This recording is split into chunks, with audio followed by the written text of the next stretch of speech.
আসসালামু আলাইকুম। সবাই কেমন আছেন? আশা করি সবাই ভালো আছেন। স্বাদ ও স্বাদের গল্পের সাথে আবারও আসলাম খুবই মজাদার স্বাদ ও লাবণ্যময় বাচ্চাদের টিফিনের জন্য চিকেন পপ নিয়ে আসলাম।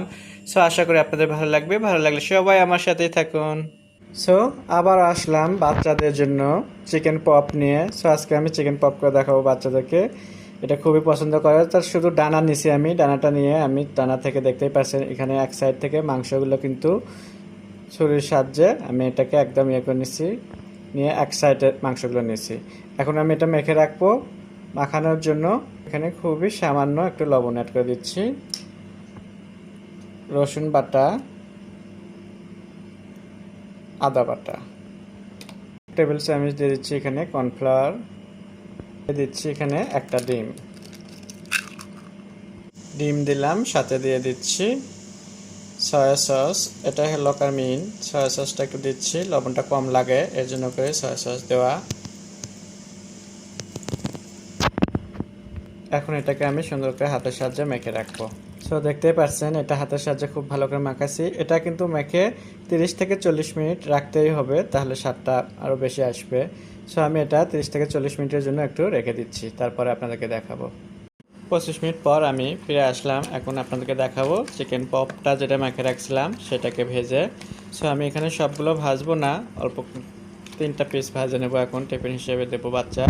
সো এটার জন্য আমি এখানে নিয়ে নিচ্ছি একটু ময়দা। সো আপনারা চাইলে আটাও নিতে পারেন, নিয়ে এই যে এভাবে ময়দার মধ্যে এভাবে একটু চুবড়ে নিতে হবে, সেম চিকেন ফ্রাইয়ের মতো। তো চিকেন ফ্রাইয়ের মাংস এক ধরনের আর চিকেন পপের মাংস হয় আর এক ধরনের। সো এটা হলো কার চিকেন পপ। সো এইভাবে আমি ময়দার সাথে একটু মিশিয়ে নিচ্ছি।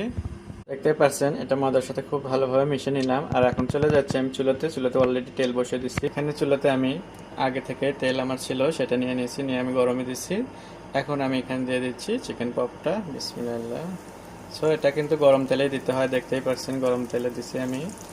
সো এভাবে যদি আপনারা বাসায় বানান বাচ্চাদের টিফিন হিসেবে, বাচ্চারা কিন্তু খুবই মজা করে এটা খেয়ে নেবে। সো আশা করি আপনাদের ভালো লাগবে।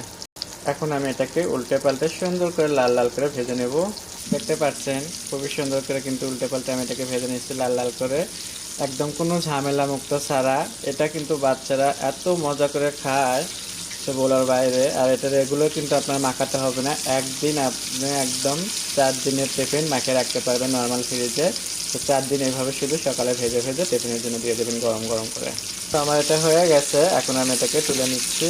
টিফিন হিসেবে রয়ে গেছে আমার চিকেন পপ, সাথে আমি একটু এখানে নুডলস বানাচ্ছি বকুলি দিয়ে। এটা খুবই মজা করে খেয়ে আসবে আজকে। সো আশা করি আপনাদের ভালো লাগবে। আপনাদের যদি ভালো লাগে স্বাদ ও স্বাদের গল্পের সাথে থাকবেন, বেশি বেশি করে শেয়ার ও কমেন্ট করুন। সবাই ভালো থাকবেন। আল্লাহ হাফেজ।